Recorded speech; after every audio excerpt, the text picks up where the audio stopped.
Hey, disruptors. It's Midweek Check In, and I know I'm late. This has been a full day. How you doing out there? Y'all all right? I'm up late. I need to go to bed, and I'm still honoring this commitment.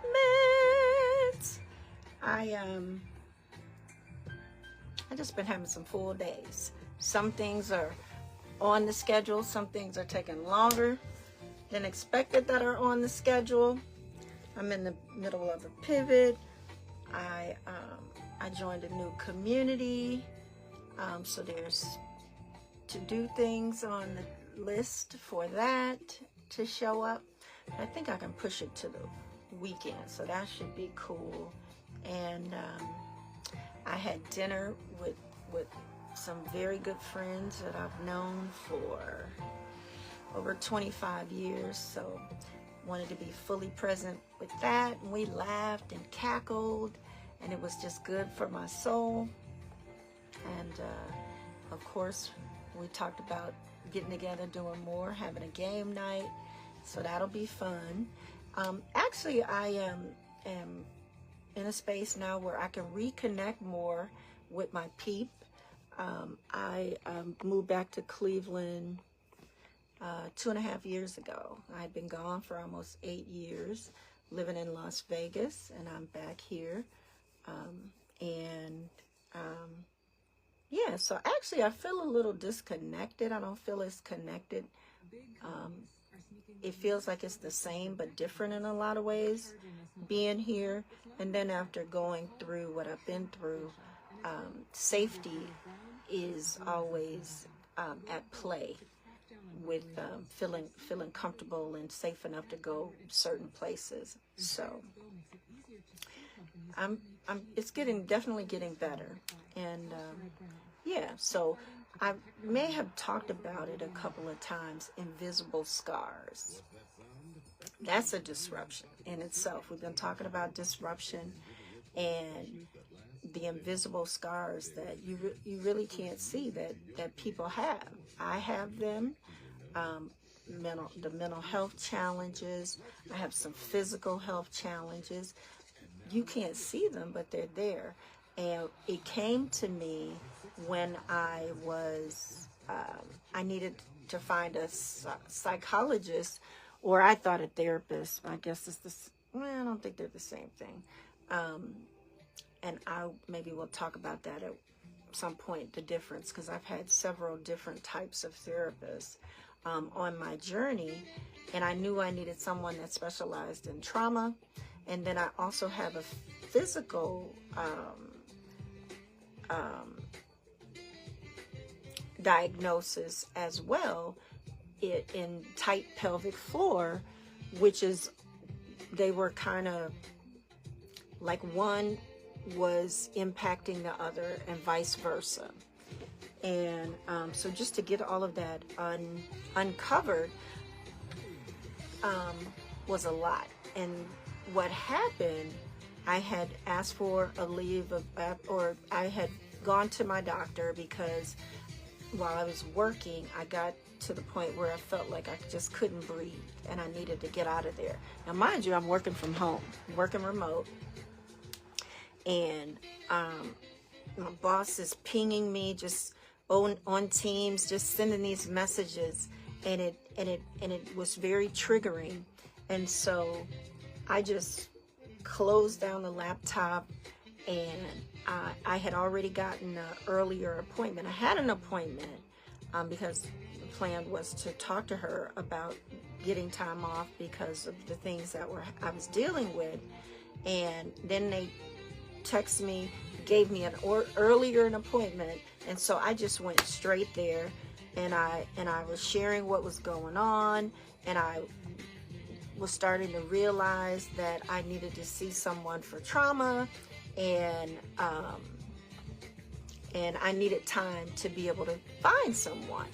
And her question to me, well, I can give you three weeks, I think, or maybe she gave me 2. But what's going to be different after that?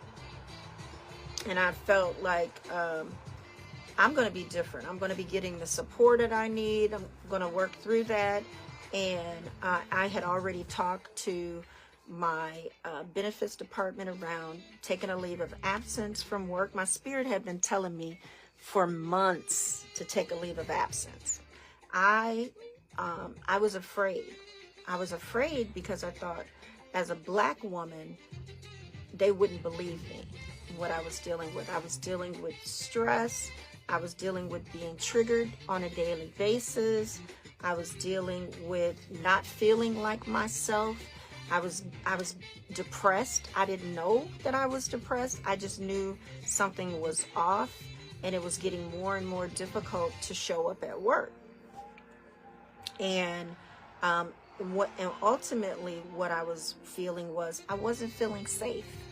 I wasn't feeling safe working for the person that I was working for, because every day there would be something that would be triggering me to make me feel like I was back in the marriage. And it took a while to really put that together. And I just knew that I needed to kind of shoot my shot with the doctor to give me time to help myself and find some relief. And so she ended up giving me, I think she gave me 2 weeks. And then I said, well, can I have 4? And she ultimately gave me 3. Well, I called, and she gave me a list of psychologists. And my pelvic floor therapist had also given me a list of people that were really, really good and specialized in helping people with the tight pelvic floor. And what had happened, the diagnosis was, initially they were saying it was weak pelvic floor. And then when I came back here to Cleveland and I started putting my doctor, my team, my healthcare team together to help support me, I learned, oh, it's not weak pelvic floor. You actually have tight pelvic floor. And I needed to do tight pelvic floor therapy. And it's tight because this is where I'm carrying my stress. What? All this time, I had no idea. And then I was told I need to be a specialist, someone that specializes in it, which is a gyno doctor. So that was something in itself, to find someone that specializes in it, which I have. She's a woman. I appreciate that, because most urologists were men. In Vegas, I never found a woman. And so that was like a breath of fresh air. Like the pieces were starting to fall together. And they had told me, you've got to get your psychosomatic issues under control for the pelvic floor therapy to work. Because what would be happening is I would do this therapy and it would really kind of get undone, because then I'd be going right back to work in all of this turmoil. And so I think the next day or within that week, the woman that was recommended, she was full. She was leaving the practice. She wasn't taking anyone else. And I think she was going in a private practice, which I could not afford because she wasn't taking insurance. And so maybe 2 days after that, I got a call where there was a woman that also specializes. This is a psychologist in pelvic floor, and she's looking for patients. But God, because I only had 3 weeks. And the first day that I met her, just a godsend. She fully saw me.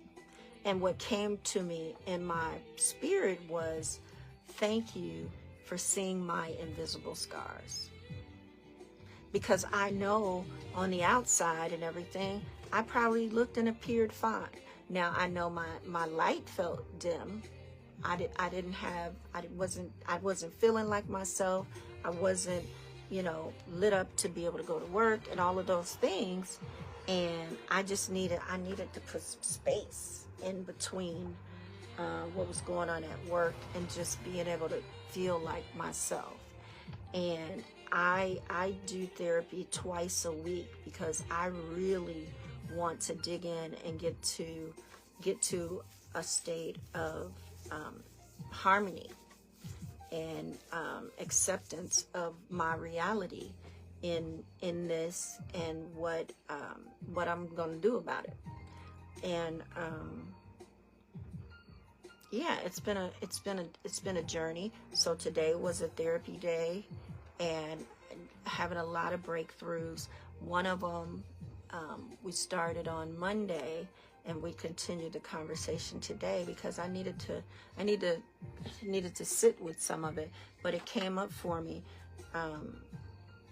So I dealt with my safety issues and all of the things that I felt that I needed to unpack from the marriage, and that was from the triggering, right? I didn't realize was there because I had already been seeing a therapist when I decided that I was ending the marriage. I wanted to come out of it whole, and since that time I had been seeing different therapists because I was I needed different things. Each therapist provided, like, it took me to a certain point, and then it was like, okay, this is no longer serving me, and I would find someone else. And so at this time I had gone through 3 therapists. My last one was a Christian counselor, and that had served me, and I could tell that was coming to the end because I started feeling all of this stuff going on with the trauma, and it had never crossed my mind that I had trauma. And so in finding the psychologist that specialized in the trauma, specialized in IBS, specialized in pelvic floor, it's a game changer because it's someone that's able to talk to me and give me tools and help me. I think the therapy that we're doing is CBT, cognitive behavioral therapy, and it's really been working. It's by no means a long process because you just don't know what's there, what's going to come up. But the conversation that we started on Monday, I was telling her we were to the point now where we're done with all of the things that came up a kind of around the marriage and what I was feeling and all of those things, and we wanted to move into now talking about what happened at work.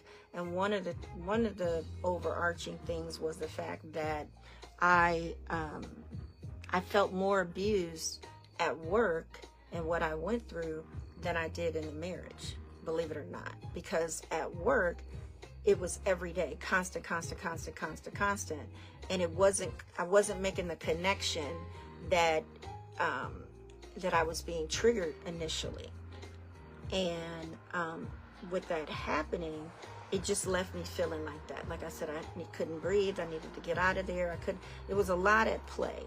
I wasn't being able to show up and do the work that I enjoyed because I was being tasked with doing something that was not in my zone of excellence and nor in my zone of genius. It was more like whatever that 4th quadrant that is, I really shouldn't be doing it. Like get the expert to do it. It was around reporting, and working in Excel and dealing with formulas and with the gaslighting that was happening. It was making me question, like, if I was even seeing things clearly. And that's why that's a big deal for me, to make sure that I'm seeing things clearly. And so I say all that to say it was just a lot, right? It was a lot going on, and she's helped me like just walk it all down. Everyone's journey is different. You don't know what's there, so you don't know how long this journey could take. And by this time, I've gotten my leave of absence approved. all of the things, because I think I shared the diagnosis: PTSD, trauma stressors, and then the tight pelvic floor is another chronic illness as well.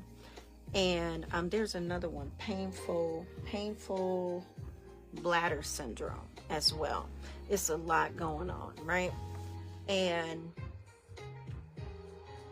we're talking about, so she's asking me, am I ready to have this conversation?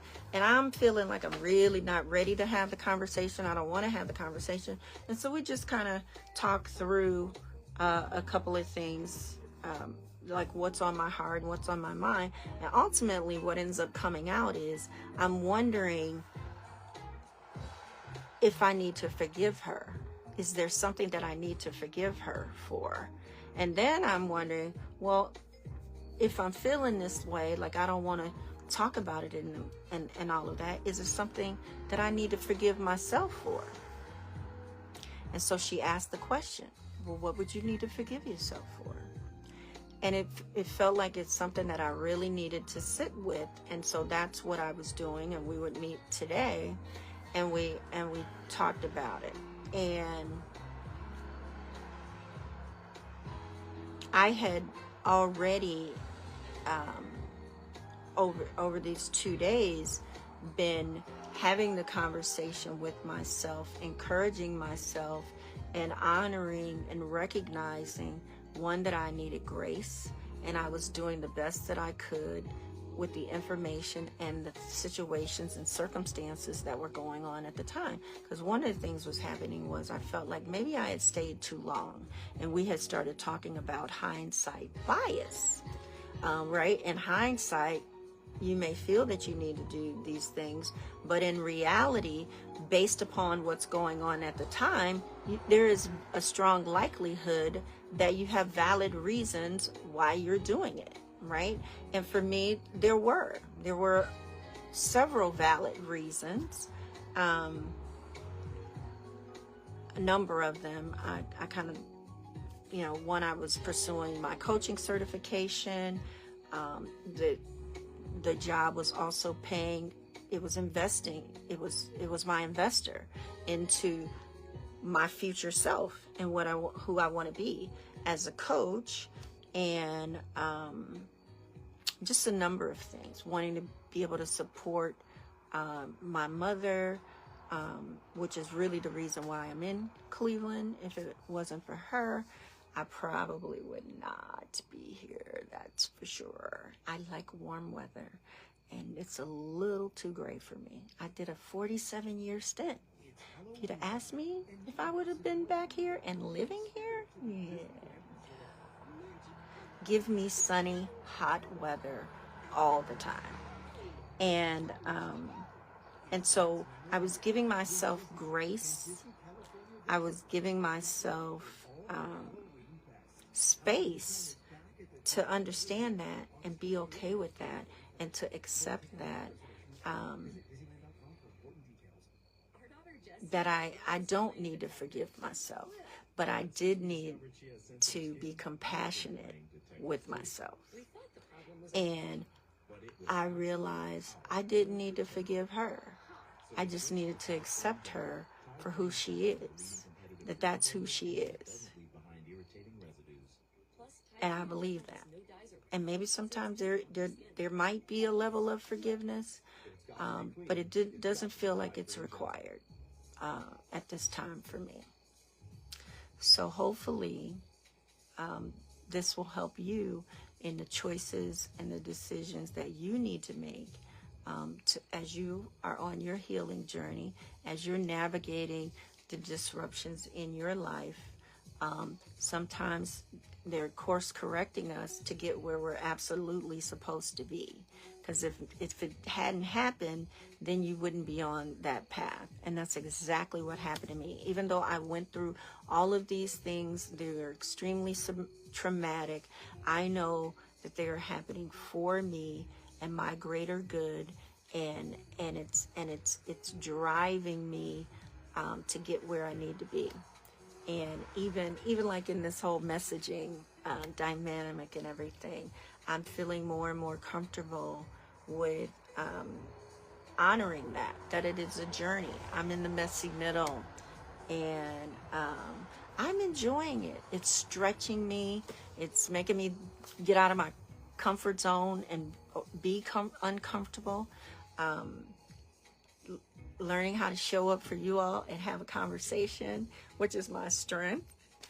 I like community and being face to face, and really sharing energy in that way, physically, and yet here we are, right? And so I hope if you are in an overwhelmed, difficult situation, that you take time to pause and think about what you need in this time. You're worthy of doing that. Whatever is going on, it will keep. Everything happens in divine time. But the best thing that you can do for you is to stop, check in with your mind, your heart, and what your body is saying to you, and honor it. Honor it every day, and the more you honor it, you'll get stronger. The noise will get lesser. I mentioned the recording on the voice memo on your phone, or writing. I prefer to write. I need to do more voice recording though, because it takes a little bit less time sometimes. But the writing just slows it all down, helps you gather your thoughts and get them out of your head, so you have space to allow the pressure to subside. And like I told you, that's going to be that book, that reference manual for you down the road. Well, check in with yourself, be kind to yourself, get lots of rest, drink your water. Those are some of the main things, and movement in my body. And if you're a business owner, that's absolutely crucial. And the other thing is to know your numbers. That means you need to look at your money every day. Okay? Track that, what's going on. I'll be back with more tomorrow. Let me know if you got any questions. In the meantime, I talked about that clear vision. I'm putting on a clear vision workshop. You need to sign up right away. Registration is open. We'll be dropping the links for you to get registered. It is currently a free workshop. I am supposed to be charging for it. It's going to be Tuesday, August 27th at 7 p.m. For all my peeps out there that told me that they had Bible study on Wednesday, we took care of that. We're doing it on Tuesday. So make sure you get registered. There are testimonials. There is a couple posts out there about it all. So check it out and just sign up. I'm going to be there flat-footed and serving you to help you make your dreams a reality and get real clear on your vision. Okay? Well, good night. Rest well. So I like to say, rest peacefully and rise gracefully. I don't know who said that, but it's always stuck with me once I heard it.